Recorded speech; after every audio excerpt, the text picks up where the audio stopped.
I never thought I'd be sitting here telling this story. Not because I didn't think I'd survive the war, though there were plenty of moments when that seemed likely, but because for the longest time, I couldn't bring myself to talk about what happened. What I saw, what I felt. Even now, 8 years later, there are moments when I wake up in the middle of the night, sweating, feeling like I'm back there. Not in Iraq, but in that other place. That place between here and wherever we go next.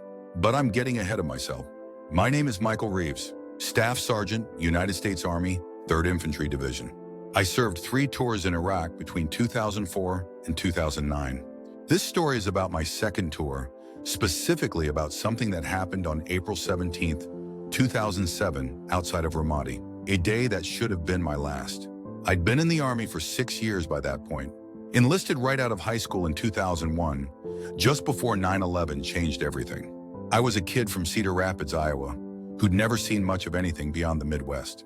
My dad had served in Vietnam, my grandfather in Korea. Military service was in our blood, a family tradition. I never really questioned it. My first tour in 2004 had been rough, but we made it through.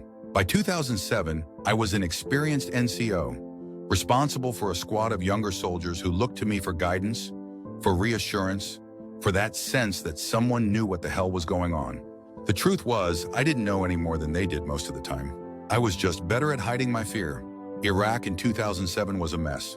The surge was underway, and we were pushing hard into areas that had been no-go zones for years. Ramadi had been one of the most dangerous cities in the world, but by the time we arrived, things were starting to change. The awakening was happening. Local Sunni tribes were turning against Al-Qaeda in Iraq, tired of their brutality. It was the first real hope we'd had in years that maybe, just maybe, this whole thing wasn't for nothing. Our job was to support the nascent Iraqi police forces, conduct joint patrols, train them, and try not to get blown up by IEDs or shot by snipers in the process. Simple, right? My squad consisted of 9 men, not counting myself. There was Rodriguez, my assistant squad leader, a Puerto Rican from the Bronx who could make anybody laugh, even on the worst days. Martinez was our SAW gunner, quiet, religious, always reading his Bible during downtime. Thompson was the team leader for our first fire team, a former college football player who joined up after his scholarship fell through. Campbell was our radio operator, a skinny kid from Tennessee who could talk your ear off about computer games. Wilson, our medic, always carried extra candy to give to the local kids. Then there were Jackson, Miller, Peterson, and Harris. Good men, all of them. The kind you'd trust with your life, because out there, that's exactly what you were doing. We'd been in country for about 4 months by April. The daily routine had become almost normal, if you can call any part of war normal. Wake up at 0500 PT if we weren't on night patrol the night before. Chow at the DFAC, mission briefing, gear checks, then out the wire by 0800 or 0900 most days. Patrols lasted anywhere from 4 to 12 hours, depending on what we were doing and what happened while we were out there. April 17th started like any other day. I remember the weather was unusually pleasant, not too hot yet. The brutal Iraqi summer hadn't kicked in. There was a slight breeze that kept the dust down, at least temporarily. We had breakfast. Powdered eggs and bacon that was either undercooked or burnt to a crisp. There was no in-between at our DFS, and gathered for the morning briefing. Captain Reynolds, our company commander, laid out the day's mission. We were to escort a civil affairs team to meet with local leaders in a neighborhood on the eastern edge of the city. Simple enough. Just a presence patrol and providing security for the meeting. We'd done it dozens of times before. Nothing fancy today, gentlemen, Reynolds said, pointing to the map. Route Maple to Phase Line Yankee, then east on Route Oak to the meeting location. Should be back by 1600 if all goes well. I remember nodding along, making mental notes, thinking about which positions I wanted my guys in, which vehicles they'd be riding in, standard stuff. The mundane planning that keeps you alive out there. Intel says it's been quiet in that sector. Lieutenant Sanders, our platoon leader, added, but stay alert. We've had reports of a new cell operating in the area. Nothing specific, just chatter. Just chatter. If I had $1 for every time I heard just chatter, before something went sideways, I'd have been able to buy my own Humvee. We geared up after the briefing. I remember checking and rechecking my equipment. My M4 was clean and oiled, magazines loaded and distributed in my pouches for easy access. Extra batteries for the radio. First aid kit, tourniquet, Camelback full of water. The ritual was soothing in its own way. A routine that gave a sense of control in a place where you had very little. "Hey, Sarge, got a minute?" It was Harris, the newest guy in the squad. He'd only been with us for about 6 weeks, fresh out of training. Young kid, couldn't have been more than 19 or 20. "What's up, Harris?" I said, continuing to strap on my gear. "Got a weird feeling about today," he said, his voice low so the others couldn't hear. "Can't shake it." I stopped and looked at him. His face was serious, eyes a little wider than usual. I'd seen that look before. The superstitious dread that sometimes came over guys. I'd felt it myself occasionally. "You sick? Need to see the doc?" I asked, though I knew that's not what he meant. He shook his head. "No, nothing like that. I don't know. Had this dream last night. My grandfather was there, and he's been dead for years. He was trying to tell me something, but I couldn't hear him." I nodded, understanding. These kinds of premonitions, dreams, gut feelings, they were common. Sometimes they meant something, sometimes they didn't. You couldn't base tactical decisions on them, but you couldn't entirely dismiss them either. "Listen," I said, putting a hand on his shoulder. "Stay focused, stay alert, and stick to your training. That's what'll keep you alive, not dreams or feelings. But if it makes you feel better, I'll keep you in the middle vehicle with me today, okay?" He nodded, seeming relieved. "Thanks, Sarge." And Harris. Everyone gets those feelings out here. Doesn't mean anything. Just your brain processing the stress. He gave me a small smile. "Right. Sure." I finished gearing up and went to check on the others. Everyone seemed good to go.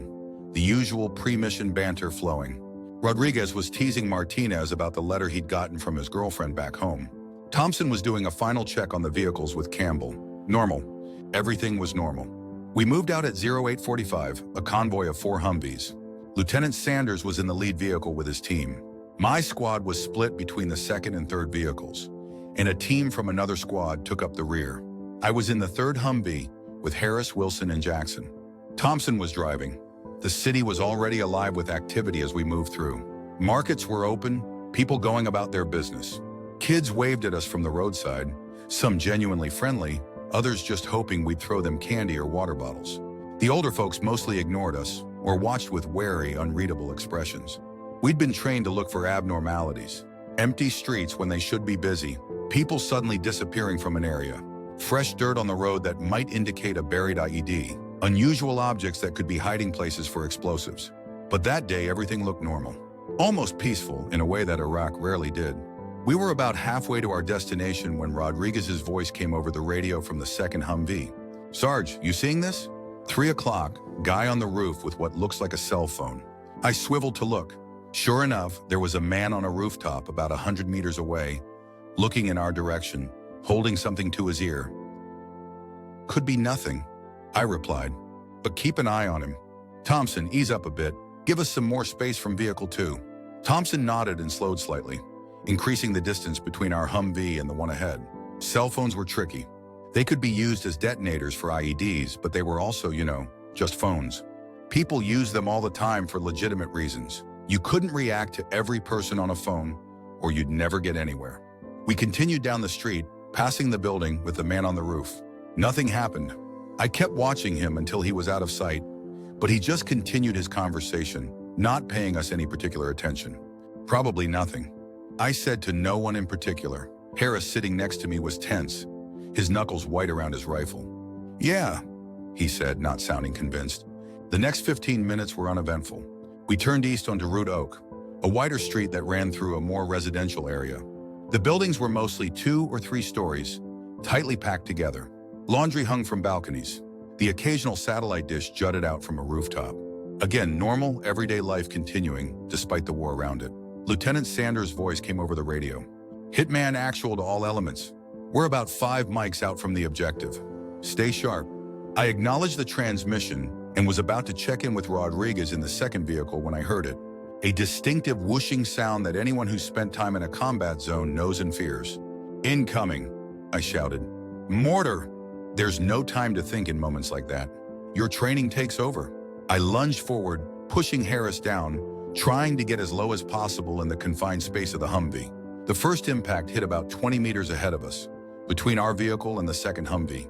The explosion rocked our vehicle, and I heard the sharp ping of shrapnel hitting the armored sides. "Everyone okay?" I shouted, doing a quick visual check of my team. They all nodded or gave thumbs up, eyes wide with adrenaline. "Thompson, keep moving," I ordered. "Don't stop." In a mortar attack, movement is life. Staying still makes you an easy target for the next round. Thompson had just started to accelerate when the second mortar hit. This one was closer, much closer. It landed just to the right of our Humvee, and the blast lifted the right side of our vehicle off the ground. For a moment, I thought we might roll over, but somehow Thompson managed to keep us upright as we crashed back down. The noise was deafening, a concussive wall of sound that physically hurt. My ears rang, and everything seemed to move in slow motion. I could see Jackson's mouth moving, shouting something, but I couldn't hear him. "Keep moving," I screamed again, not sure if Thompson could hear me either. The third mortar was the one that got us. It landed directly in front of our Humvee, so close that we drove right into the explosion. The world turned white, then orange, then black. I remember being thrown forward against my restraints, then a sensation of flight, like I was floating. There was no pain at first, just confusion and a strange detachment, like I was watching it happen to someone else. Then the pain hit, and it was everywhere at once. My chest felt like it was being crushed. Something warm was running down my face. Blood, I realized dimly. I tried to move but couldn't tell if my limbs were responding. The inside of the Humvee was filled with smoke and the smell of burning metal and plastic. "Wilson?" I called out, my voice sounding strange and distant to my own ears. "Harris? Jackson? Thompson? Anyone?" No response. Or if there was, I couldn't hear it through the ringing in my ears and the chaos around me. I tried to focus, to assess the situation, but my thoughts were fragmenting. I knew I needed to check on my men, to radio for help, to do something, but my body wouldn't cooperate. I could feel myself slipping away. My vision narrowed to a tunnel, darkness creeping in from the edges. I fought against it, trying to stay conscious, but it was like trying to hold back the tide with my bare hands. Not like this, I remember thinking. Not in this damn Humvee in this damn country for this damn war. The last thing I remember seeing was a ray of sunlight breaking through the smoke-filled interior of the vehicle, dust particles dancing in the beam. It was strangely beautiful. Then the darkness took me completely. What happened next is the part I've struggled for years to put into words. How do you describe something that exists beyond language? How do you explain colors you've never seen before, or feelings that have no name in any human vocabulary? The closest I can come is to say that I became aware of floating. Not my body, I had no sense of my physical form at all, but my consciousness, my essence, whatever you want to call it. The pain was gone. The noise of battle, gone. The weight of my gear, gone. Everything that had defined my existence moments before had vanished. Instead, there was a profound silence and a sense of peace so deep it made everything I'd ever felt before seem shallow by comparison. I wasn't afraid. That's the strangest part looking back. I should have been terrified, but fear seemed like a concept from another life, something I no longer had the capacity to feel. I was in darkness, but it wasn't the darkness of night or of blindness. It was more like I was between places, in a void that wasn't empty, but filled with potential. And I wasn't alone. I sensed them before I saw them. Presences, other consciousnesses surrounding me. Not threatening, but interested, welcoming even. Then gradually I began to perceive light, not coming from anywhere in particular, but simply existing, illuminating the space around me. And in that light, I saw them, people. Some I recognized, others I didn't. My grandfather, who had died when I was 12, was there, looking exactly as I remembered him, but somehow more vibrant, more real than any photograph or memory. Next to him was my childhood friend Kevin, who had died in a car accident when we were 16.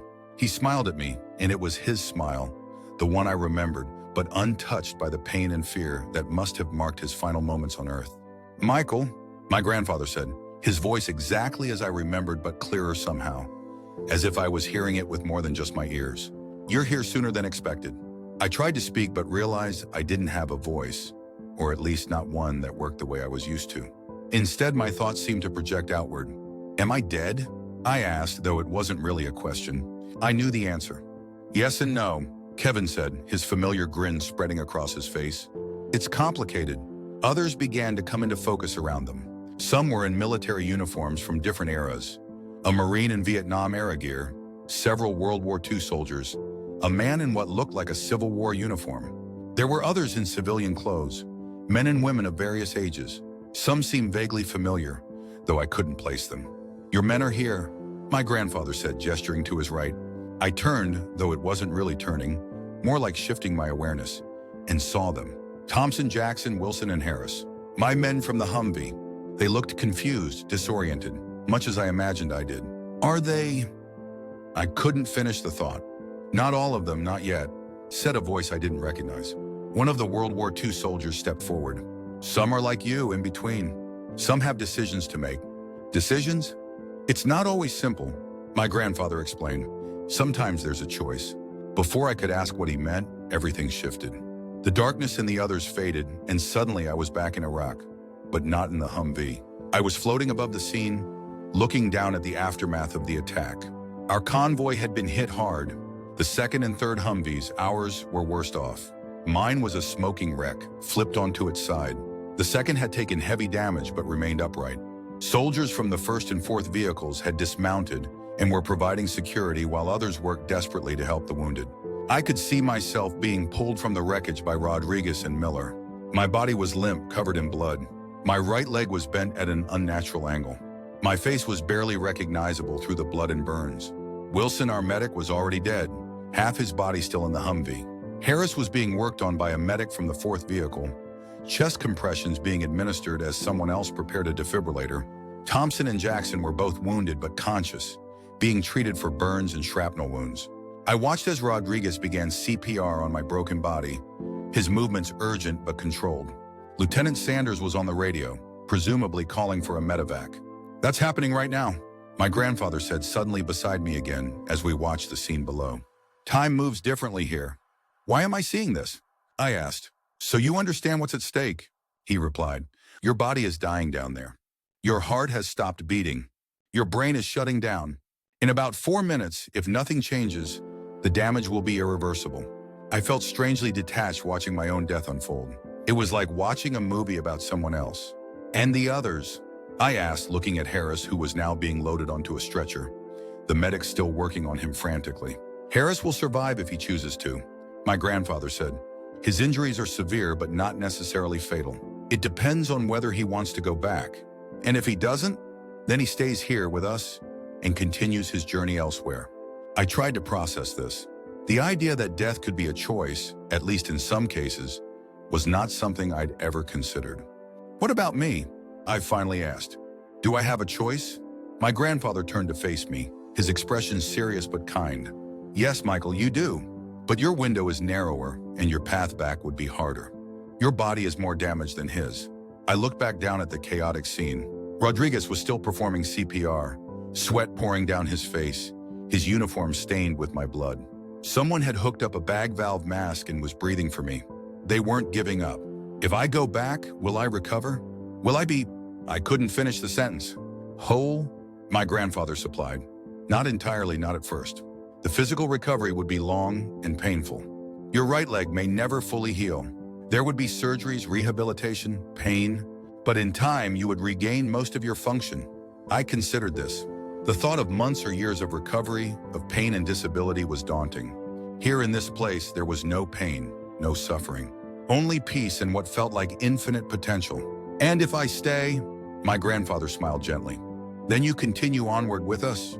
There is so much more beyond this transitional space, Michael. So much beauty and understanding waiting for you. I believed him. I could feel the truth of it, like a warmth just beyond my perception, calling to me. The temptation to move toward it, to leave behind the pain and the struggle of my physical existence, was powerful. But then I thought of my squad, of Rodriguez down there, refusing to give up on me, of the men who had survived and would have to go on without those who didn't, of my parents back home, who had already lost one son in the early days of the war and would now lose another. Before you decide, my grandfather said, there's something else you should see. The scene below faded, and we were elsewhere, or else when. It was a hospital room, sterile and dim, machines beeping steadily. In the bed lay a man, broken and bandaged, tubes and wires connecting him to the machines keeping him alive. It took me a moment to recognize myself. Sitting beside the bed was my mother, her face drawn with grief and exhaustion. She was holding my hand, my real hand, down in that world, and talking softly, though I couldn't hear what she was saying. No. 3 weeks after the attack, my grandfather explained, you're still in a coma. They're not sure if you'll wake up. I watched my mother, saw the hope and fear warring in her expression as she spoke to a son who couldn't hear her. My father stood by the window staring out at nothing, his shoulders slumped in a way I'd never seen before. "They've been here every day," my grandfather said quietly. "They won't give up on you." The scene shifted again. A different hospital room, brighter, with sunlight streaming through the windows. I was awake this time, sitting up in bed, visibly thin and weak but conscious. My mother was laughing at something I'd said, wiping tears from her eyes. My father was smiling, a hand on my shoulder. 2 months later, my grandfather narrated, "Your first real conversation after waking up." Another shift, a physical therapy room.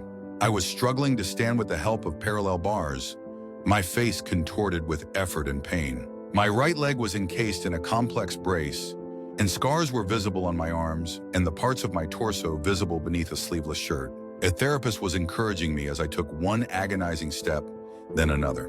6 months, my grandfather said, the beginning of a long road. The scenes continued to flash by, faster now. Me in a wheelchair at what looked like Rodriguez's wedding. Me standing with crutches in my parents' backyard at a family gathering. Me walking with a cane into a classroom. Teaching, I realized with surprise. Me sitting at a desk, writing something with intense concentration. Me speaking to a group of veterans at what appeared to be a support meeting. Avery, 5 years after the attack, my grandfather said as the last scene stabilized. I was sitting on a park bench, no cane visible, watching children play on a playground. A woman approached, pretty with dark hair and kind eyes, and sat beside me. She took my hand and I smiled at her in a way that told me immediately she was important to me. "Catherine," my grandfather said, "you'll meet her in a support group for family members of wounded veterans. Her brother lost his legs in Afghanistan. You'll help each other heal." I stared at this future version of myself, scarred but smiling, alive in a way that seemed impossible from where I now stood. That life looked both incredibly difficult and unexpectedly rich with meaning. "That's one possible future," my grandfather cautioned. "If you choose to go back, if you fight through the pain and darkness, nothing is guaranteed." "And the message?" I asked, suddenly remembering something important. "You said some have decisions to make. Is that the message I'm supposed to bring back?" My grandfather shook his head. "No, Michael, that's not it. If you choose to return, you'll understand when it's time." I looked back at the scene of the woman and my future self, then back at my grandfather. "I want to go back," I said, the decision crystallizing with surprising clarity. "I need to go back." He smiled, but there was sadness in it. "I know. I would make the same choice. But it won't be easy, and once you start back, I can't help you anymore. The way back is harder than the way here." "I understand," I said, though I didn't, not really. "Say goodbye to the others first," he said. "It may be a long time before you see them again." The park scene faded, and we were back in the initial darkness, though it seemed less dark now, more like twilight. The others were there, Kevin, the soldiers from different eras, and my men from the Humvee. Harris stepped forward first. He looked younger somehow, the stress of war gone from his features. "You're going back, aren't you, Sarge?" he asked. I nodded. "Yes, I think I have to." "I'm staying," he said simply. "I saw what's ahead, and this is where I belong now. But I'm glad you're going back. They need you there." I wanted to argue, to tell him he was too young, that he had so much life ahead of him, but I could see in his eyes that his decision was as firm as mine, and that somehow, impossibly, he was at peace with it. "Tell my parents I love them," he said, "and that I'm okay." "Better than okay." "I will," I promised, though I had no idea if I'd remember any of this if I made it back. Wilson stepped up next. "I'm staying too, Sarge. My time was up, but you do what you gotta do." Thompson and Jackson were both going back, they told me. Their injuries were serious, but survivable. They'd have their own roads to recovery. I said goodbye to each of them, to Kevin and my grandfather, to the others who had welcomed me to this place between places. My grandfather embraced me one last time. "Remember, Michael," he said into my ear, "the way back is through the darkness, not around it. Don't fight it, move through it." Before I could ask what he meant, everything changed. The peaceful twilight was gone, replaced by a howling void that pulled at me with terrifying force. My grandfather and the others disappeared, and I was alone, being drawn downward, away from the peace and light, back towards something heavy and confined and painful. The descent was like nothing I can adequately describe. Imagine every fear you've ever had, every moment of pain, every doubt and regret, all compressed into a single experience that stretches on without end. I was formless, helpless against the pull, tumbling through darkness toward a destination I couldn't see. I panicked, fighting against the pull, trying to find my way back to the light and peace I just left. That only made it worse. The darkness grew thicker, more oppressive. I felt like I was drowning in it. Then I remembered my grandfather's words. The way back is through the darkness, not around it. Don't fight it. Move through it. With what felt like the hardest act of will I'd ever performed, I stopped struggling. I surrendered to the pull, to the darkness. I let it take me, encompass me, become me. And then, like passing through a membrane, I was through. The darkness gave way to a different kind of void. The empty, silent void of unconsciousness. But it was different from before, heavier, more confined. I became aware of pain. Dull at first, distant, but growing sharper and more localized. My chest hurt with every breath. My right leg was a nexus of agony. My throat felt raw, like I'd swallowed broken glass. My head pounded with a headache worse than any hangover I'd ever experienced. Sounds began to filter in. The steady beep of a heart monitor. The hiss and click of a ventilator. Muffled voices. I tried to open my eyes, but my eyelids felt like they were weighted down. I tried to move my hand, my foot, anything, but nothing responded. I was back in my body, I realized. I'd made it back, but I was trapped, unable to move, unable to communicate. The panic began to rise again. Easy, Staff Sergeant Reeves. You're okay. You're at the military hospital in Landstuhl. You're safe. A voice, professional but kind. A nurse or doctor. I tried again to open my eyes to speak, but nothing happened. If you can hear me, try to squeeze my hand. I felt pressure around my left hand, someone holding it. I focused all my energy, all my will on that hand. Squeeze. Squeeze, damn it. Good. That's good. You're doing great. Just relax now. You're on a ventilator, so you can't talk yet. You've been unconscious for a while, but you're going to be okay. I'd done it. I'd squeezed her hand. I'd communicated. I was here. I was alive. More voices now, excited, urgent. Someone calling for a doctor. Another hand on my shoulder, gentle but firm. Michael? Michael, it's Mom. Can you hear me? If you can hear me, squeeze my hand like you did for the nurse. My mother. She was here. I focused again, summoning every ounce of strength to move my fingers. He did it! Jack, he squeezed my hand. He can hear us. My father's voice now, thick with emotion. Hey, son, you had us worried. But you're going to be fine, you hear me? You just rest and get better. I tried again to open my eyes, pushing against the impossible weight of my eyelids. A crack of light, blinding and painful. I blinked, or tried to, the world a blur of bright lights and indistinct shapes. His eyes are opening. My mother again, her voice breaking with joy. Slowly, the shapes resolved into faces. My mother looking older than I remembered, deep shadows under her eyes. My father beside her, trying to maintain his composure but failing, tears tracking down his weathered cheeks. A woman in scrubs, the nurse, on the other side of the bed, checking something on one of the machines. I tried to speak, forgetting about the ventilator, and gagged against the tube in my throat. Don't try to talk, the nurse said quickly. The doctor will be here in a minute to assess you, and we'll see about removing the breathing tube if you're ready. My mother was crying now, holding my hand in both of hers, pressing it to her face. My father had his hand on my shoulder, gripping it like he was afraid I might disappear if he let go. You've been in a coma for 3 weeks, he said, his voice rough. The doctors weren't sure. They said we should prepare for the worst, but we knew you'd come back to us. We knew you were still in there.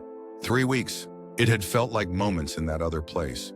But here, in this world, 3 weeks had passed. 3 weeks of my parents sitting by my bedside, hoping and praying for a sign. 3 weeks of machines breathing for me, feeding me, keeping me alive while I drifted in that space between. Over the next few days, as I drifted in and out of consciousness, the full extent of my injuries became clear. The mortar attack had nearly killed me. My heart had stopped twice, once at the scene and once during surgery. My right leg had been shattered, requiring multiple operations and extensive hardware to reconstruct. I had second and third degree burns over 20% of my body. A piece of shrapnel had punctured my right lung, while another had come within millimeters of severing my spinal cord. I had a traumatic brain injury from the force of the explosion. The doctors used words like miraculous and unprecedented to describe my survival. By all medical logic, I should have died on the side of that road in Ramadi. Yet here I was, alive, conscious, beginning the long journey back to something resembling normalcy. Rodriguez came to visit about a week after I regained consciousness. He looked older, tired, but his face lit up when he saw me awake. "Look who decided to rejoin the land of the living," he said, grinning as he approached the bed. "About damn time, Sarge." I was off the ventilator by then, though speaking was still difficult, my voice a hoarse whisper from the damage to my throat. "Good to see you, Rodriguez." He sat in the chair beside the bed, his expression growing more serious. "Man, you scared the shit out of us. You were gone, Reeves. No pulse, no breathing, nothing. I did CPR until my arms felt like they were going to fall off." "Thank you," I whispered, "for not giving up." He shook his head. "Couldn't leave your stubborn ass behind. Not an option." He paused, fidgeting with the brim of his hat. "Thompson and Jackson made it too. They're both still here at Landstuhl, but they're doing good. Should make full recoveries." I nodded, relieved, though I'd somehow already known this. "Wilson and Harris didn't make it," he continued, his voice dropping. "Wilson was gone before we even got him out of the Humvee. Harris... The medics worked on him for almost an hour, but his injuries were too severe." I closed my eyes, seeing Harris as he had been in that other place. Young, at peace, telling me he was staying. "I know," I said softly. Rodriguez gave me an odd look, but didn't question it. "Captain Reynolds is putting in recommendations for Purple Hearts for everyone. Probably Bronze Stars for you, Wilson and Harris." I nodded again, though the medals meant nothing to me at that moment. What value did a piece of metal and ribbon have compared to the lives of my men? "What happened?" I asked. "After?" Rodriguez took a deep breath. "It was an ambush, well coordinated. The Mortar team had us dialed in, and there were snipers too, though they didn't get many shots off before our QRF arrived. We managed to evacuate everyone, get you guys to the field hospital. It was touch and go for a while." He talked for a bit longer, filling me in on what had happened with the unit since the attack. Who was where, the changes that had been made. But I found it hard to focus, my mind drifting back to that other place, to the faces I'd seen there, to Harris telling me to let his parents know he was okay. "Rodriguez," I said, interrupting whatever he had been saying, "I need you to do something for me." "Anything, Sarge." "Harris's parents. I need to talk to them." He looked surprised. "They were here last week, but they had to go back to the States." "His body?" He trailed off. "I need their contact information. It's important." Rodriguez studied my face for a moment, then nodded. "I'll get it for you. They'll want to hear from you anyway, I'm sure." Later that day, I asked my mother for her phone. My hands were still weak and clumsy, but I managed to dial the number Rodriguez had given me. It rang 3 times before a woman's voice answered, tired and subdued. "Mrs. Harris? This is Staff Sergeant Michael Reeves. I was your son's squad leader." A sharp intake of breath. "Oh, yes. Hello?" Her voice was strained, holding back emotion. We saw you at the hospital last week, but you were still unconscious." "Yes, ma'am. I just woke up a few days ago. I wanted to call you about Eric." That's very kind of you." She paused, and I could hear the unspoken question. "Why are you really calling? What could you possibly say that would matter now?" I took a deep breath, wincing at the pain in my chest. "Mrs. Harris, I know this is going to sound strange, but I need to tell you something. While I was unconscious, I saw Eric." Silence on the other end. "He wanted me to tell you that he loves you and that he's okay. Better than okay, actually. He's at peace." More silence, then a muffled sob. "How ... How did you..." "I can't explain it, ma'am. I don't fully understand it myself. But I was somewhere else while I was in the coma, and Eric was there. He made a choice to stay there. He wanted you to know that." "The note?"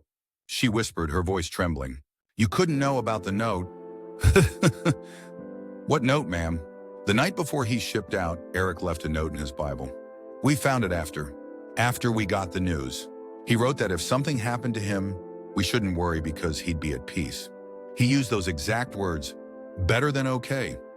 It was something his grandfather always used to say." I closed my eyes, a chill running through me, despite the warmth of the hospital room. I hadn't known about any note. How could I have? "His grandfather," I said slowly. "Was he there too? With Eric?" Her breath caught. "You saw his grandfather? Edward?" "I don't know his name, ma'am, but there was an older man with him.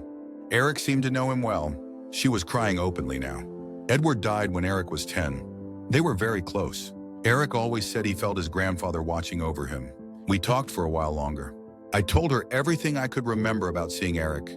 about the peace he had found, about his certainty that he was where he belonged. She asked questions. Some I could answer, others I couldn't. By the end of our conversation, she was still grieving. Nothing could take that away, but there was something else in her voice too. A tentative hope, perhaps, or at least the beginning of acceptance. "Thank you, Sergeant Reeves," she said finally. "I don't know if what you experienced was real or a dream or something else entirely, but thank you for sharing it with me. It helps to think that Eric might be at peace, watching over us like his grandfather did." "It was real, Mrs. Harris," I said with a conviction that surprised even me. I don't know how or why, but it was real. After I hung up, I lay back against the pillows, exhausted but somehow lighter. Telling Mrs. Harris about seeing her son had felt right, necessary. But I knew there was more to it than that. The message I was supposed to bring back. It wasn't just for Harris's parents. It was something larger, something I hadn't fully grasped yet. As I drifted off to sleep, I remembered my grandfather's words. "If you choose to return, you'll understand when it's time." I didn't understand yet, not completely, but I had a feeling I would eventually. The dream came that night, vivid and intense. I was back in that in-between place, but it was different now. Brighter, more defined. My grandfather was there, smiling at me. "You're doing well, Michael," he said. "You've taken the first step." "The first step toward what?" I asked. "Toward understanding why you came back. Toward the message you're meant to deliver." "I don't understand." "What message?" He placed a hand on my shoulder, his touch surprisingly solid for a dream. "Nah, you will." "When you're ready. For now, focus on healing, on rebuilding your strength. The rest will come in time." I woke with those words echoing in my mind, feeling more certain than ever that my experience had been real, that I had been given a second chance for a reason. I didn't know yet what that reason was, but I was determined to find out. The road to recovery was long and brutal, just as my grandfather had warned me it would be. I spent 2 more months at Landstuhl before being transferred to Walter Reed in Washington, D.C. There were more surgeries, endless hours of physical therapy, setbacks, and small victories. The pain was constant at first, then intermittent, never entirely gone. My right leg, as predicted, never fully recovered. Even after multiple reconstructive surgeries and a year of intensive therapy, I walked with a pronounced limp and needed a cane for longer distances. The doctors said I was lucky not to have lost the leg entirely. The burns healed gradually, leaving scars that would fade but never disappear completely. My lung function improved, though cold weather would always make breathing a bit more difficult. The traumatic brain injury caused headaches and occasional memory issues, though these improved with time and treatment. I was medically retired from the Army after 18 months of recovery. It was a bittersweet moment, the end of the career I had planned, but also the beginning of something new, something I was still trying to define. Throughout my recovery, I found myself drawn to the stories of others who had experienced similar phenomena. Near-death experiences, as I learned they were called. I read books, joined online forums, eventually started attending support groups for NDEers, as we called ourselves. What struck me most was the consistency of the experiences across different backgrounds, beliefs, and circumstances. The details varied, but the core elements were remarkably similar. The sense of peace, the presence of deceased loved ones, the life review, the choice to return or move on. It couldn't all be coincidence or delusion. There had to be something more to it. I began writing down my own experience, trying to capture every detail I could remember. The process was therapeutic, helping me process not just the NDE itself, but the trauma that had preceded it. When I finished, I found I had written nearly 100 pages. On an impulse, I shared it with my PTSD support group, a small gathering of veterans who met weekly at the VA hospital. The response was unexpected. Several of the men admitted to having had similar experiences in combat, but had been afraid to talk about them for fear of being labeled crazy or weak. My story gave them permission to share their own, and suddenly we were having a very different kind of conversation than our usual discussions of triggers and coping mechanisms. One of the group members, a Marine named Dave who had served in Fallujah, pulled me aside after the meeting. "You should do something with this," he said. "Your story. There are guys out there suffering in silence because they think they're losing their minds. They need to hear that they're not alone." His words stayed with me, nagging at the back of my mind as I continued my recovery. Started taking classes at a local community college, began rebuilding some semblance of a normal life. The idea of sharing my experience more widely was both appealing and terrifying. What if people didn't believe me? What if they thought I was crazy or attention-seeking or simply delusional from trauma and medication? But the feeling persisted, growing stronger as I got healthier, as my mind cleared and my new life took shape. I kept thinking about Harris, about the comfort his mother had found in knowing her son was at peace, about the veterans in my support group and the relief on their faces when they realized their experiences were shared by others. Then came the dream that changed everything. It was about 6 months after my medical retirement. I was living in a small apartment near the college where I'd started taking classes, working toward a degree in psychology with a focus on trauma and recovery. I had just begun dating Catherine, the woman my grandfather had shown me in that glimpse of the future. In the dream, I was back in Iraq, but not in the war zone. I was in a garden, lush and green, with a small stream running through it. My grandfather was there, along with Harris and Wilson. They were sitting under a tree, looking peaceful and content. "It's time, Michael," my grandfather said as I approached. "Time for you to understand why you came back." "I still don't know what the message is," I admitted. Harris smiled. "Yes, you do. You've been delivering it already in small ways. Every time you share your story, every time you tell someone that death isn't the end." "That's the message?" I asked, confused. "That death isn't the end? That's not exactly new." Wilson chuckled. "The message isn't just the words, Sarge. It's the experience. Your experience. The soldier who died in combat and came back with first-hand knowledge of what lies beyond. People need hope, Michael," my grandfather added, "especially those who face death on a daily basis, who've seen friends and comrades fall, who wonder if any of it has meaning. Your story gives them that hope. But it's just my story," I protested. "One experience. How do I know it wasn't just my brain creating what I needed to see while I was dying?" "You know," Harris said simply, "in your heart you know it was real, and others will recognize that truth when they hear it." I woke from the dream with a startling clarity. The message wasn't some profound revelation about the nature of reality or the meaning of life. It was simply my story, honestly told. The story of a soldier who had died in battle and returned with the knowledge that death was not the end, that those we've lost aren't truly gone, that there is something more waiting for us beyond the pain and struggle of this life. It seemed so simple, almost trivial, yet I knew in that moment that it was exactly what I was meant to do, to share my experience, to offer hope to those who needed it most, to be a bridge between the world I had briefly visited and this one. The next day I sat down at my computer and began to write, not just my story this time, but a book, a full account of my experience, my recovery, and the understanding I had come to since. I wrote about the attack, about the space between life and death, about the choice to return, about the long road back to health. I wrote about Harris and Wilson, about my grandfather, about the peace I had found and lost and found again. When I finished 6 months later, I sent the manuscript to a small publisher that specialized in spiritual and near-death experiences. To my surprise, they accepted it almost immediately, saying it was one of the most compelling accounts they had ever received. The book, titled Beyond the Battlefield, A Soldier's Journey Through Death and Back, was published a year later. It wasn't a bestseller, but it found its audience. Veterans, their families, people who had lost loved ones, those who had their own NDEs but had been afraid to speak of them. The letters started coming in, first a trickle, then a steady stream. Veterans who had experienced something similar in combat, parents who had lost children to war and found comfort in my description of the peace that waited beyond, fellow soldiers who had been carrying the weight of unexplainable experiences along with their combat trauma. I began speaking at veterans groups, PTSD support meetings, hospices, churches, anywhere people were wrestling with questions of mortality and meaning. I didn't claim to have all the answers. I simply shared what I had experienced, what I had come to believe, and let others take from it what they needed. And slowly I came to understand that this was the message I had been sent back to deliver. Not a single profound truth, but thousands of small moments of connection and comfort. Every person who heard my story and found in it a reason to keep going, to believe in something beyond the pain and loss they were experiencing. Every veteran who realized they weren't crazy, that the inexplicable things they had seen or felt in their darkest moments might actually be real. Every family member who found comfort in the possibility that their loved one was at peace, better than okay, as Harris had put it. 5 years after the attack, just as my grandfather had shown me, I was sitting on that park bench with Catherine, who was now my fiancée.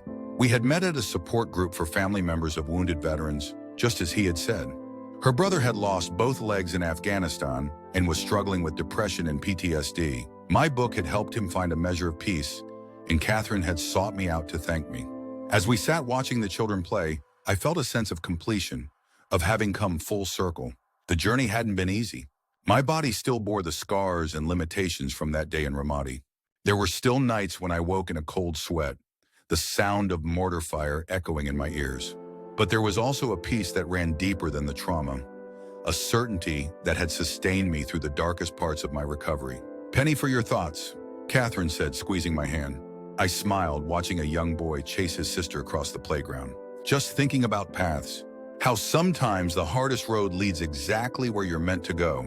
She nodded, understanding in her eyes. She had read my book, had heard me speak about my experience many times. She didn't share all of my beliefs, but she respected them, supported my work. "Do you ever regret coming back?" she asked quietly. It wasn't the first time she had asked this question, and I suspected it wouldn't be the last. The idea that I had chosen this difficult path, this broken body, when I could have remained in that place of peace, was something she struggled to comprehend. "Not for a second," I said, and meant it. "The pain, the struggle, it's all been worth it. For this," I lifted our joined hands, "for the chance to make a difference, to help others find the hope I found." She leaned her head against my shoulder, and we sat in comfortable silence as the sun began to set, casting long shadows across the playground. In that moment, I felt a profound gratitude for the second chance I had been given, for the message I had been allowed to bring back. I had died in Iraq when a mortar hit our Humvee. What I witnessed had left me in awe. And though the road back had been longer and harder than I could have imagined, I knew with absolute certainty that I was exactly where I was meant to be. That sense of peace and certainty I felt on the park bench with Catherine lasted all of 24 hours. The next morning, I woke up at 3 a.m., drenched in sweat, screaming Harris's name. Catherine was there, her arms around me, her voice steady as she talked me back to reality. But it took nearly an hour for my heart rate to return to normal, for the images to fade. "Same dream?" she asked as she handed me a glass of water. I nodded, my hand still shaking slightly. "Always the same. In the dream, I was back in the Humvee, but this time I was conscious through the whole attack. I could see Harris dying, could hear him calling for help, but I couldn't move, couldn't do anything to save him. And then, instead of the peaceful transition I had actually experienced, there was only darkness and Harris's voice accusing me. "You left us there. You left us to die. It's not real," Catherine said softly, brushing the hair from my forehead. "You know that." "I know," I said, but the truth was more complicated. The nightmares had started about 6 months after my book was published. At first, they were infrequent, once every few weeks. But as my story spread, as I did more speaking engagements and media appearances, they increased in frequency and intensity. Now they were coming 3 or 4 times a week, robbing me of sleep, leaving me exhausted and on edge. My therapist at the VA suggested they might be related to guilt, survivor's guilt, compounded by the attention I was receiving from my experience. "You lived while others died," she said. "Now you're finding meaning and even some measure of success from an event that cost them everything. That's a heavy psychological burden." She was right, of course. The guilt had always been there, simmering beneath the surface. I had made peace with it, or thought I had, during my recovery. But now it was resurfacing in new and unexpected ways. The dreams weren't the only problem. As my story spread, so did the criticism and challenges. Some came from the expected quarters, hardcore materialists who dismissed all NDEs as hallucinations, religious fundamentalists who took issue with aspects of my experience that didn't align with their doctrines. I had anticipated this kind of pushback and had developed a thick skin for it. What I hadn't expected was the criticism from within the military community. Not all of it, not even most of it. Many veterans and active duty personnel had been supportive, finding hope in my story. But there were others who viewed my account with suspicion or outright hostility. Reeves is exploiting his service and the deaths of his men to sell books. One former Marine wrote in a scathing blog post that went viral in military circles. He's built a career on a hallucination he had while under heavy medication. It's disrespectful to those who died and those who continue to serve. Another critic, a retired Army colonel, questioned the timing of my recollections. If this experience was so profound, why did he wait years to start talking about it? And why did the details seem to expand as his platform grew? These attacks hurt in a way the others didn't. They questioned not just my experience, but my integrity, my loyalty to my fallen comrades, the very values I had built my life around. "You can't let them get to you," Catherine said when she found me brooding over the latest hit piece, this one from a popular military affairs website. "You know your truth." "Do I?" I asked, not looking up from the screen. "Sometimes I wonder if they're right. Maybe it was just my brain creating what I needed to see." She sat across from me at the kitchen table, her expression serious. "Michael, look at me." I reluctantly met her eyes. "Do you believe what you experienced was real?" I thought about it, really thought about it. Pushing past the noise of the critics, the nightmares, the doubt that had been creeping in, I remembered the peace I had felt in that place. The absolute certainty that what I was experiencing was more real than anything I had known before. I remembered my grandfather, Harris, the others, not as dream figures or hallucinations, but as present and solid as Catherine was now. "Yes," I said finally. "I do.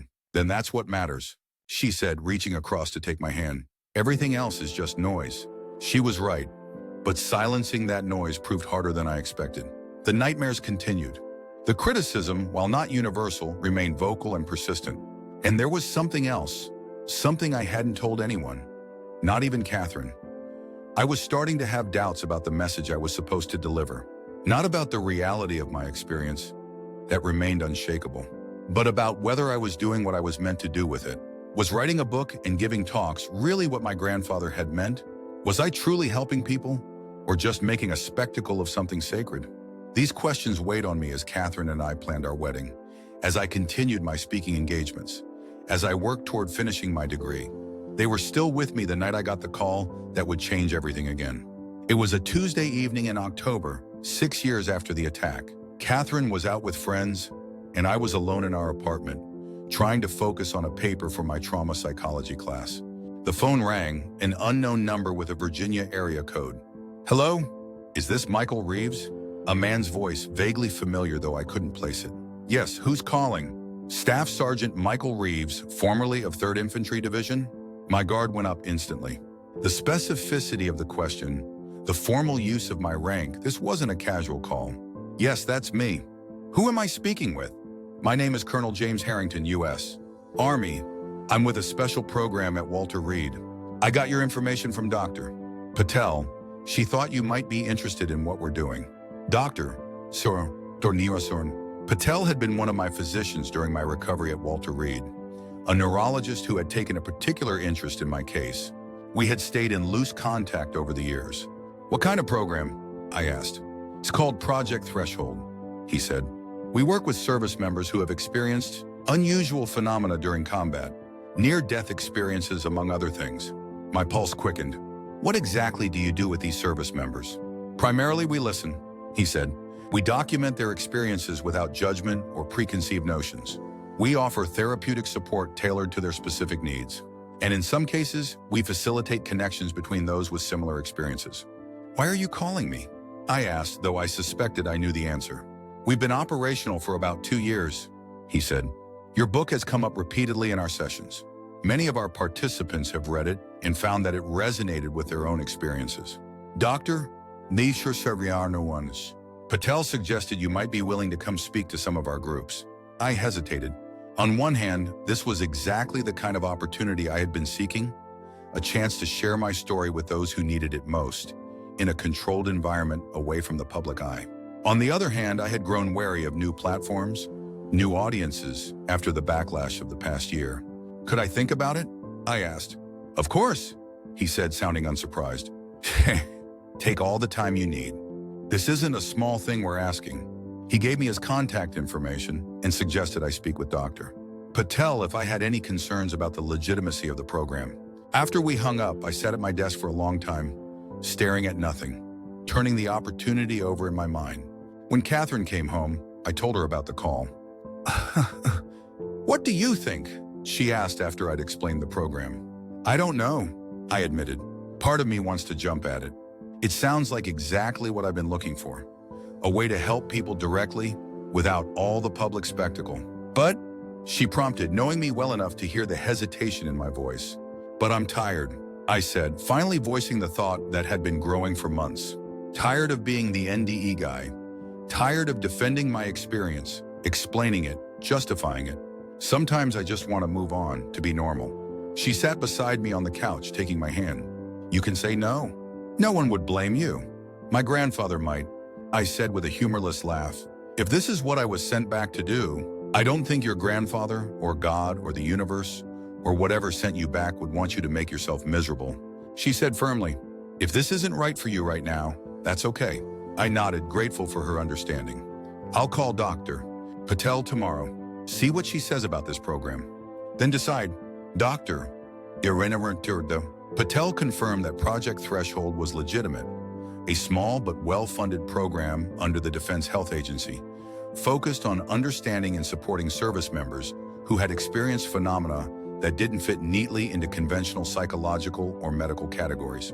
It's good work they're doing, she told me. Colonel Harrington is a bit of a maverick, but he's genuinely committed to helping these soldiers. And they could really use someone like you, Michael. Someone who's been there and found a way to integrate the experience into their life. After several more conversations with Colonel Harrington and much discussion with Catherine, I agreed to visit Walter Reed the following month to speak with 2 of their groups. When the day came, I found myself unexpectedly nervous as I passed through security at the massive medical center. It had been years since I'd been back here, and the place held complicated memories, pain and frustration. Yes, but also healing and hope. Catherine had wanted to come with me, but I felt I needed to do this alone, at least the first time. Colonel Harrington met me in the lobby. He was not what I had expected. A tall, lean man in his 50s with salt and pepper hair and an easy smile. He wore civilian clothes, a cardigan sweater and khakis. No hint of his military rank except in his bearing. Staff Sergeant Reeves, he said, extending his hand. Thank you for coming. Michael, please, I said as we shook hands. James, then, he replied with a nod. Let me show you what we're doing here. He led me through a series of corridors to a section of the hospital I hadn't been in before. Project Threshold operates in a bit of a gray area, he explained as we walked. Officially, we're a specialized PTSD research and treatment program. Unofficially, he glanced at me. Well, you'll see. The Project Threshold space consisted of several offices, a conference room, and 2 larger rooms that looked like group therapy settings. Comfortable chairs arranged in circles, soft lighting, none of the clinical starkness I associated with military medical facilities. We have about 70 active participants right now, James said as he showed me around. Most are outpatients who come for weekly individual or group sessions. A few are inpatients from the main hospital. All have experienced something during combat that falls outside conventional understanding. All near-death experiences? I asked. He shook his head. That's just one category. We also work with individuals who've experienced what some might call premonitions, extraordinarily detailed visions of future events. Others report instances of what seems to be telepathic communication with teammates during operations. Some describe encounters with deceased comrades that can't be dismissed as simple hallucinations. And the military is okay with all this. I couldn't keep the skepticism from my voice. James smiled faintly. The military is interested in anything that affects the mental health and operational effectiveness of its personnel. They may not endorse the metaphysical interpretations of these experiences, but they can't deny they're happening and having profound effects on the individuals involved. He led me to a small conference room where a woman was waiting. Dr. Emily Chen, the program's chief psychologist. She was younger than James, maybe in her late 30s, with an intensity about her that was immediately apparent. Michael, she said, rising to shake my hand, your book has been invaluable to our work. It's given many of our participants a framework to understand their own experiences. I'm glad, I said, somewhat taken aback by her enthusiasm. Though honestly, I've been having some doubts about the whole thing lately. That's perfectly normal, she assured me. In fact, it's something many of our participants struggle with. The oscillation between absolute certainty about what they experienced and nagging doubt, especially in the face of others' skepticism. We spent the next hour discussing the program in more detail, their approaches, preliminary findings, the challenges they faced both institutionally and clinically. Throughout the conversation, I found myself gradually relaxing, my initial wariness giving way to genuine interest, and a growing sense that this might indeed be where I was meant to be. The first group you'll be meeting with is composed entirely of individuals who've had near-death experiences in combat situations, James explained as our meeting wrapped up. 6 men, 2 women, representing all 4 branches of service. They've been meeting weekly for about 4 months. What exactly do you want me to do? I asked. Just share your story, Emily said. Answer their questions honestly, including "I don't know" when that's the truth. These individuals are at various stages of processing their experiences. Some have found peace with it, others are still struggling. Your journey, both the certainty and the doubt, will be valuable to them all. The group was already assembled when we entered the room. 8 service members, as promised, ranging in age from what looked like mid-20s to early 40s. Some were in uniform, others in civilian clothes. A few showed visible injuries. One man in a wheelchair, another with an advanced prosthetic arm, a woman with severe burn scars on one side of her face. They fell silent as we entered, all eyes turning to me with expressions ranging from curiosity to hope to frank skepticism. "Everyone, this is Michael Reeves," James said. "Most of you are familiar with his book. He's graciously agreed to join us today to share his experience and answer any questions you might have." A murmur went through the group, recognition, interest. James guided me to an empty chair and took a seat next to Emily at the edge of the circle.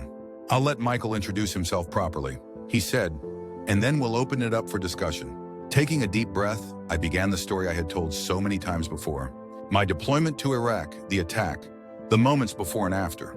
But this time, looking into the faces of people who had been through similar experiences, I found myself sharing details I usually glossed over in public talks. The sheer terror of those final moments in the Humvee, the confusing transition between worlds, the doubt and fear I still sometimes felt years later. They listened with a quality of attention I had rarely experienced, nodding in recognition at parts that resonated with their own experiences, leaning forward during the descriptions of the other realm. When I finished, there was a long moment of silence. Finally, the man in the wheelchair spoke, his voice quiet but steady. "The light," he said, "was it everywhere or did it have a source?" Such a specific question, one no one had ever asked me before. "Both somehow," I replied. "It was ambient, filling the space, but it also seemed to emanate from the beings themselves. My grandfather, the others." He nodded, a look of profound relief crossing his face. "That's it exactly. No one understands when I try to explain it, how light can be both environmental and personal at the same time." "The choice," said the woman with the burn scars. "You said you chose to come back. Was it an easy choice?" I considered this carefully. "No," I said finally. "Not easy. Clear, but not easy. The pull to stay was incredibly strong. The peace there was so complete." "Then why did you come back?" She pressed, her eyes intense. "Why choose this?" She gestured to her scarred face, to my cane leaning against my chair. "Over perfect peace?" It was the question at the heart of everything, the one I still sometimes ask myself in my darkest moments. "Because I wasn't finished here," I said slowly. "Because there were things I still needed to do, people I needed to help. Because somehow I knew that the peace I found there would still be waiting when my time here was truly done." She held my gaze for a long moment, then nodded, something resolving in her expression. The questions continued, about the beings I had encountered, about the timelessness of the experience, about the transition back, about how I had integrated the experience into my life afterward. Each question was thoughtful, specific, coming from a place of genuine personal experience rather than abstract curiosity. "Did you tell people right away?" asked a young Marine, maybe in his mid-20s, who had been quiet until now. "About what you saw?" "No," I admitted. "Not right away. At first I wasn't sure what was real and what might have been dreams or medication. Then when I became more certain, I was afraid people would think I was crazy or seeking attention. That's where I'm at now," he said, looking down at his hands. "I haven't told anyone except the docs here. Not my family, not my friends in the Corps. I'm afraid they'll look at me differently." "They might," I said honestly. "Some people won't understand or won't want to.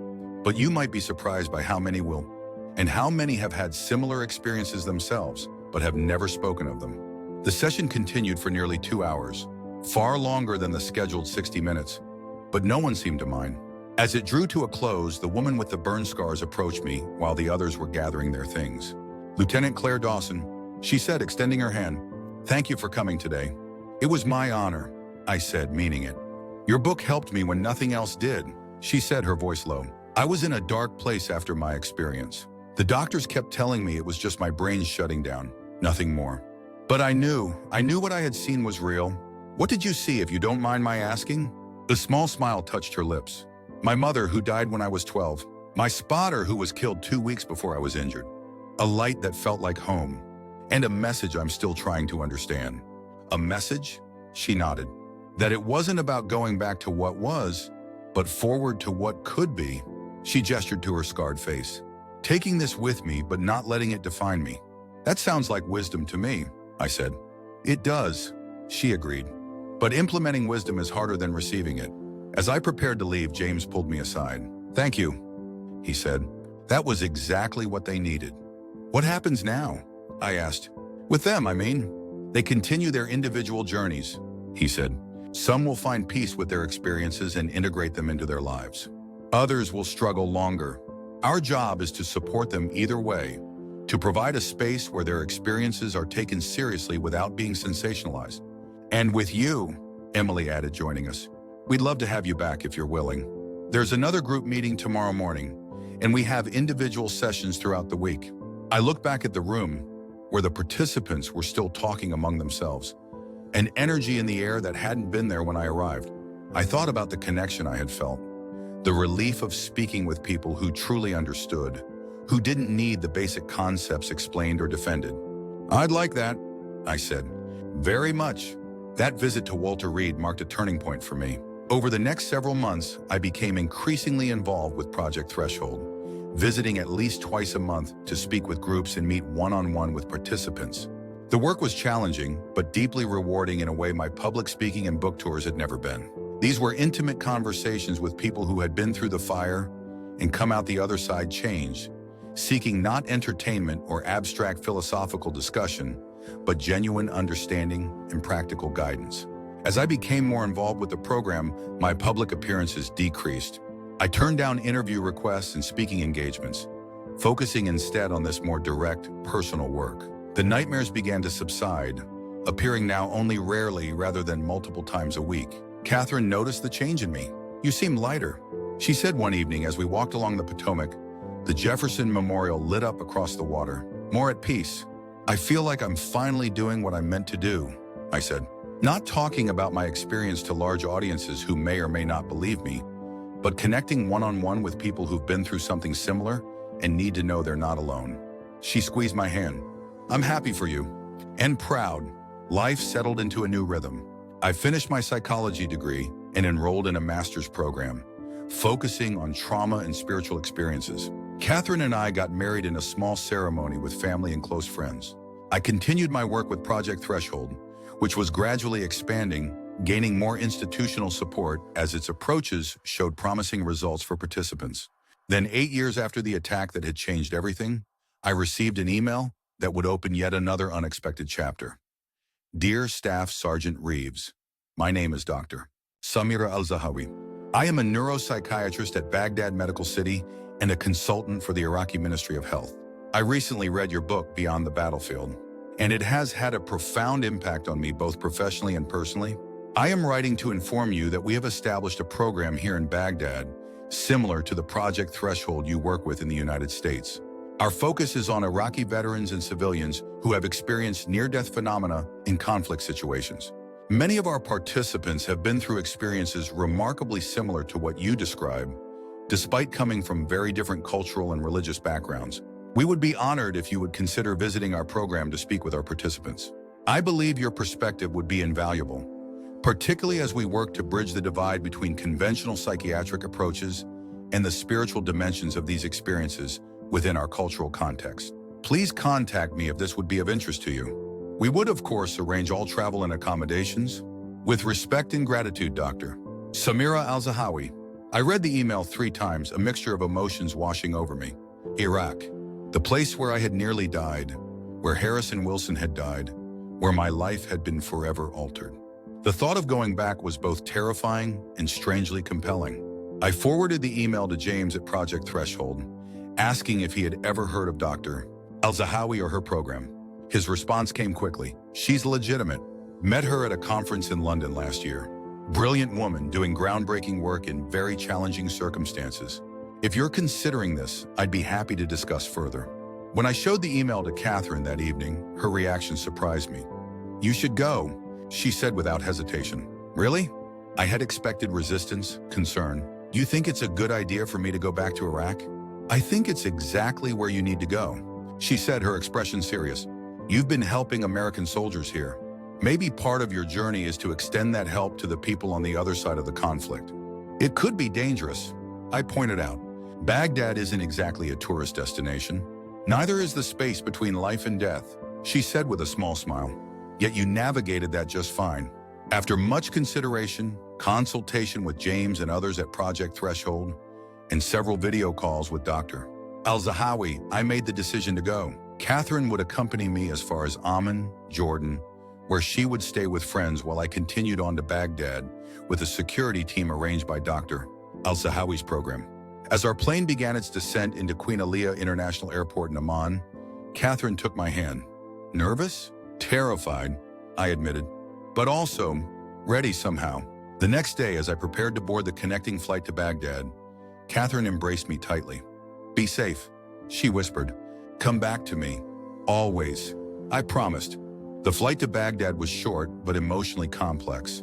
Looking down at the landscape below, the twisting ribbon of the Tigris River, the sprawl of the city, brought back memories I had worked hard to process but could never fully leave behind. This land had nearly claimed my life, had claimed the lives of friends and comrades.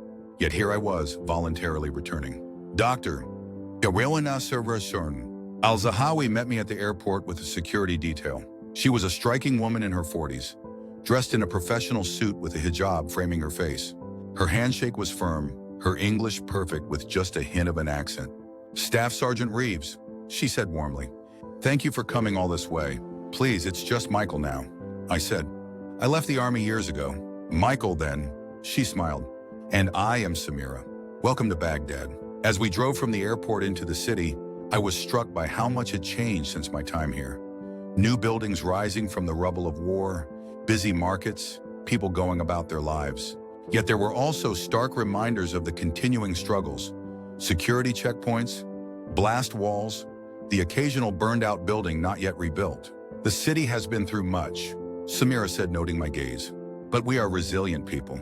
We rebuild, we continue. She took me to a hotel in the Green Zone, heavily secured and primarily housing foreign contractors, aid workers, and diplomats.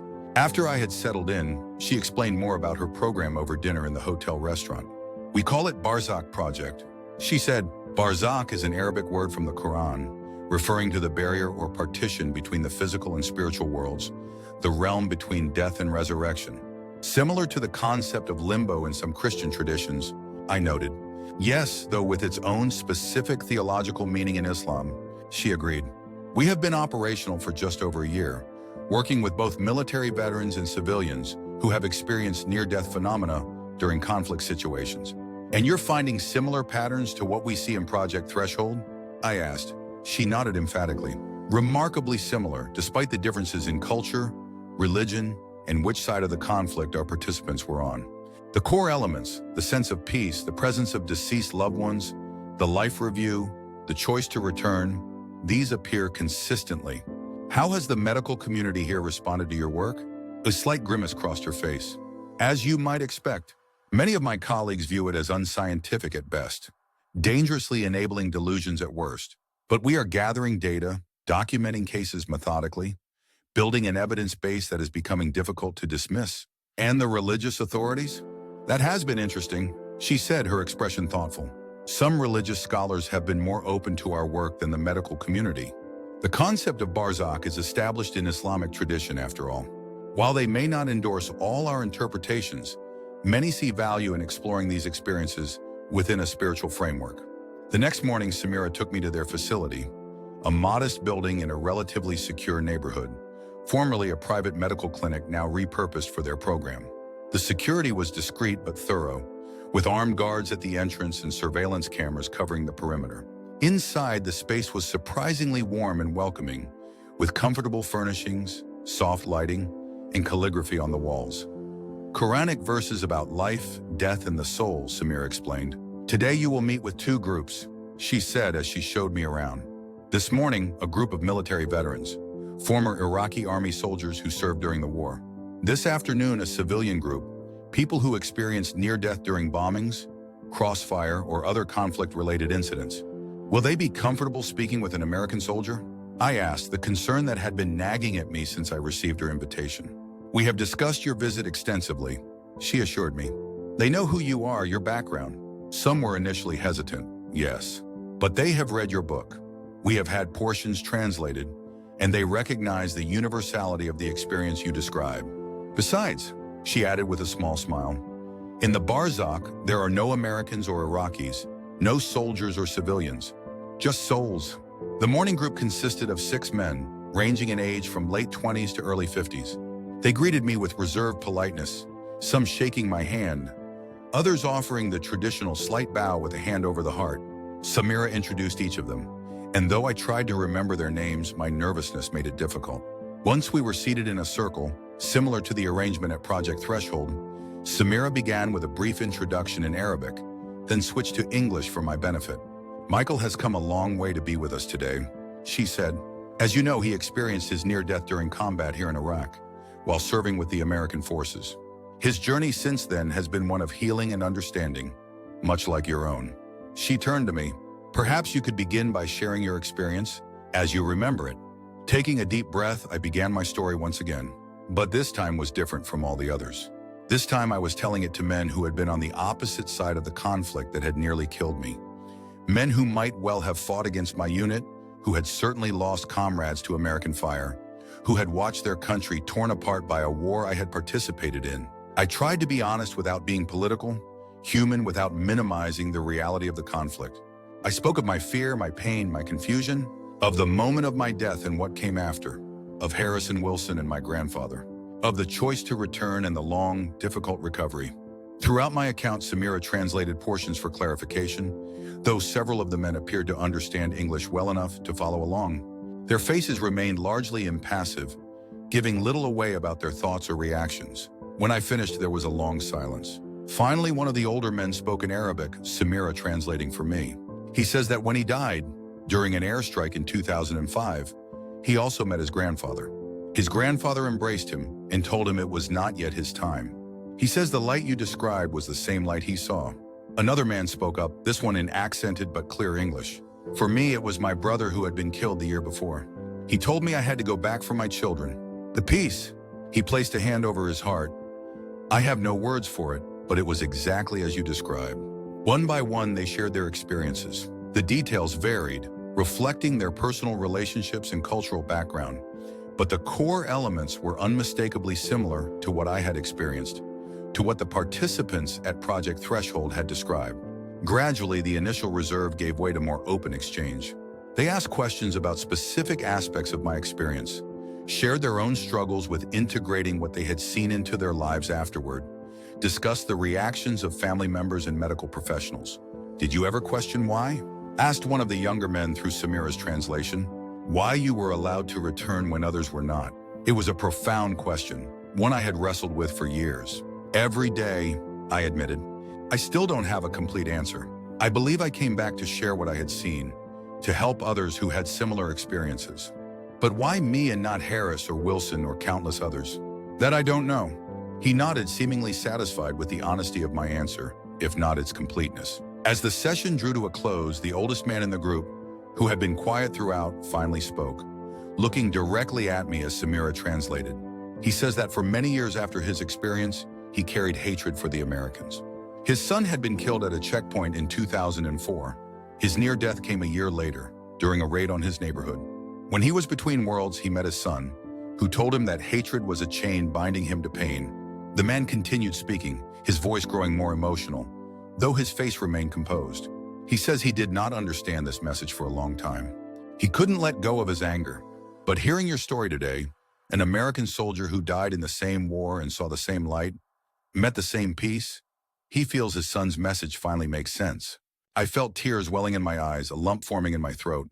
Please tell him, I began, then stopped, unsure what I could possibly say in response to such a profound revelation. But before Samira could translate, the man stood, crossed the circle, and extended his hand to me. I rose and took it, and then, in a gesture that caught me entirely off guard, he pulled me into an embrace. No translation was needed for what happened next. Around the circle, the other men stood and joined us.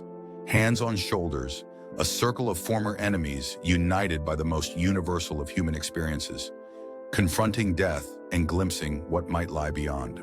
When we finally broke apart, there were tears on several faces, including my own. The oldest man spoke again, just a few words this time. He says, Samira translated, her own voice thick with emotion. We are brothers in death and now in life. The afternoon session with the civilian group was equally powerful. These were people who had been caught in the crossfire, a woman who had been shopping in a market when a car bomb exploded, a man who had been in his office when a stray mortar hit the building, a teenage boy, now a young man, who had been walking home from school when a firefight erupted on his street. Their experiences in the Barzakh mirrored my own in essential ways, though each had their unique elements. One woman described being guided by a figure she identified as the Prophet Muhammad. The young man had been accompanied by a childhood friend killed years earlier in a separate incident. An older woman had experienced what sounded like a full-life review, seeing the effects of every kind action she had ever performed, no matter how small. What struck me most was how these experiences had transformed them. Despite having been innocent victims of a conflict not of their making, despite injuries and losses that could easily have left them bitter and vengeful, many spoke of a profound shift in perspective. Before, I was angry all the time, said the man who had survived the mortar strike, speaking through Samira. At the Americans, at our own government, at God. After what I saw, the anger is gone. Not because what happened was okay, it wasn't, but because I understand now that this, he gestured around us, is only a small part of existence. The young man nodded eagerly. It is like seeing a movie when you know the ending, he said in careful English. The bad parts are still bad, but you watch them differently because you know where the story's going. By the end of the day, I was emotionally exhausted but filled with a sense of connection and purpose, unlike anything I had experienced before. As Samira drove me back to my hotel, I found myself struggling to articulate the impact the day had had on me. I came here thinking I might help your participants, I said finally. But I think they've helped me more than I've helped them. She smiled. That is often how true healing works, isn't it? When we reach across divisions to connect with others, we heal ourselves in the process. Over the next week, I met with more groups, spoke with individual participants, and consulted with Samira's team on ways to strengthen the connection between her program and Project Threshold. We discussed creating a secure online platform where participants from both countries could share their experiences, developing standardized protocols for documenting these experiences across cultural contexts, and potentially hosting joint conferences or research initiatives. On my final evening in Baghdad, Samira invited me to dinner at her home, an honor I understood the significance of in this culture. Her husband, an engineer, and their 2 teenage children welcomed me warmly. Over a feast of traditional Iraqi dishes, we talked not about near-death experiences or trauma, but about normal things: family, music, books, the universal human experiences that transcend cultural and political boundaries. As the evening drew to a close, Samira's husband, Tariq, who had been somewhat reserved throughout dinner, finally asked the question I sensed had been on his mind.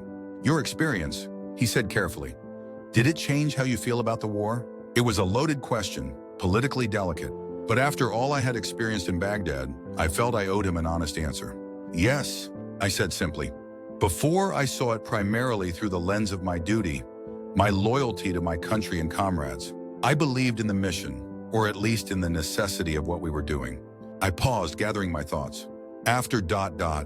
I began to see beyond those limited perspectives, to understand that the divisions we create, nations, religions, political ideologies, are temporary constructs, important in this life, but ultimately less real than the connections between us as human beings, as souls. Tariq nodded slowly. And yet these temporary constructs cause such suffering, such division. They do, I agreed. Perhaps that's part of the challenge of being human, to live with the awareness of our deeper unity while still navigating the very real divisions of our earthly existence. A philosopher as well as a soldier, he said with a small smile. Just someone trying to make sense of an experience that changed everything, I replied.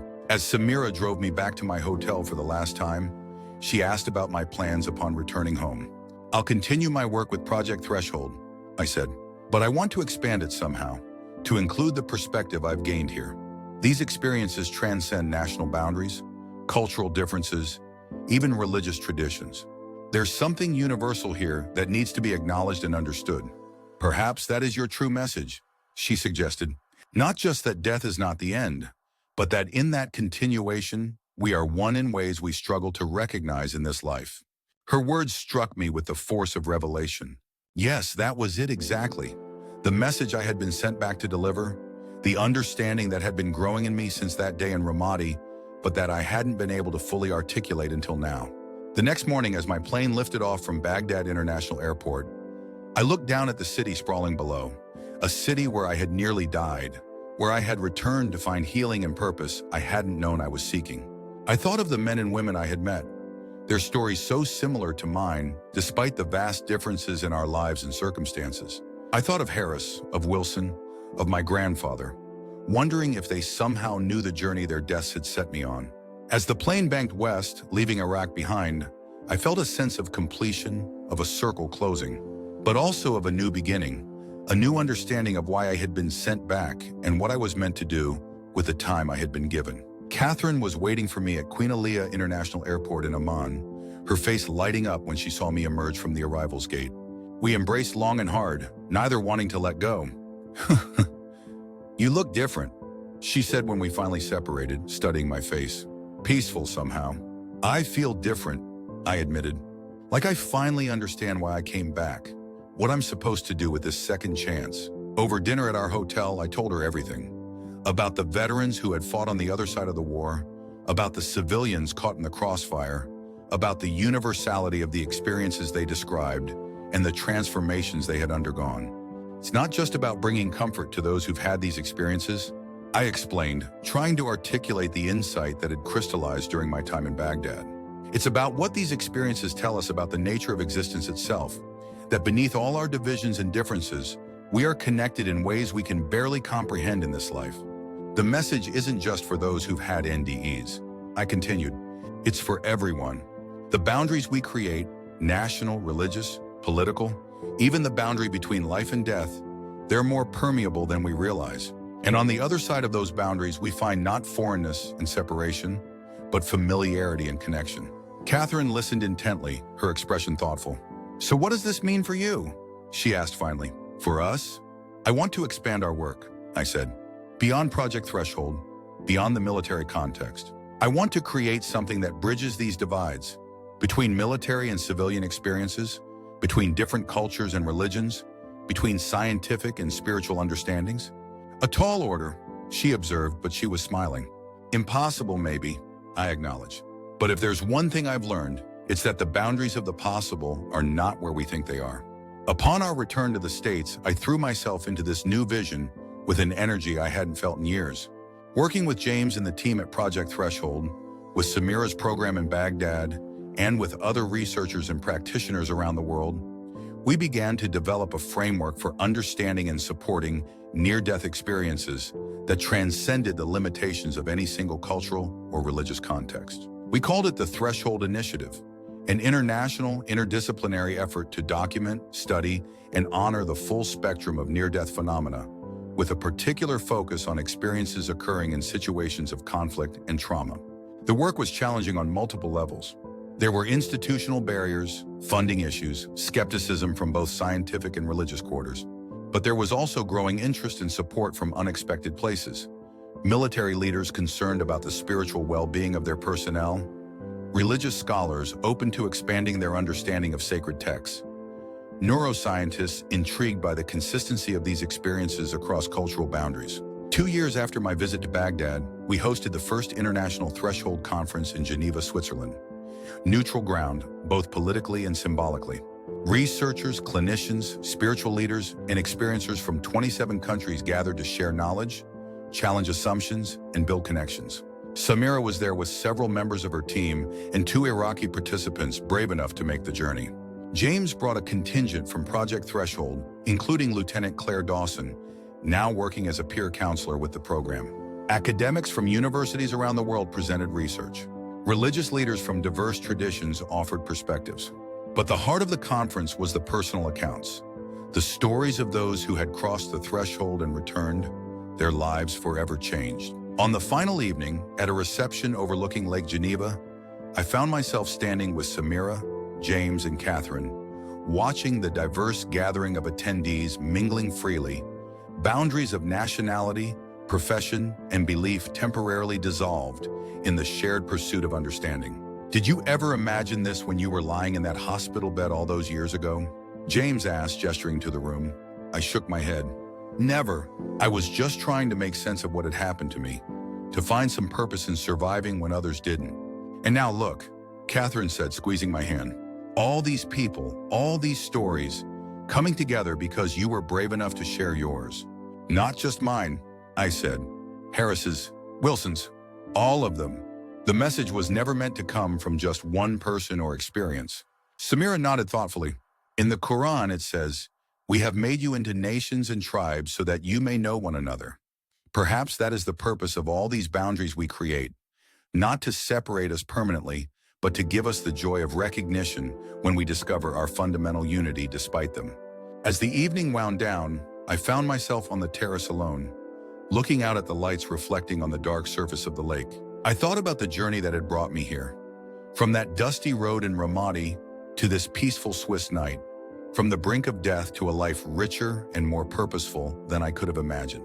I thought of Harris choosing to stay in that place of peace while I returned, of Wilson, who never had the chance to choose, of my grandfather guiding me back with the wisdom that the way through darkness is not around it, but through it, of all the men and women I had met since, American, Iraqi, and beyond, whose journeys between worlds had left them forever changed. And I understood, with a clarity that felt like coming home, that this was why I had returned, not to deliver a single message, but to help create a space where all these messages could be heard, where the experiences that seemed most isolating could become sources of profound connection.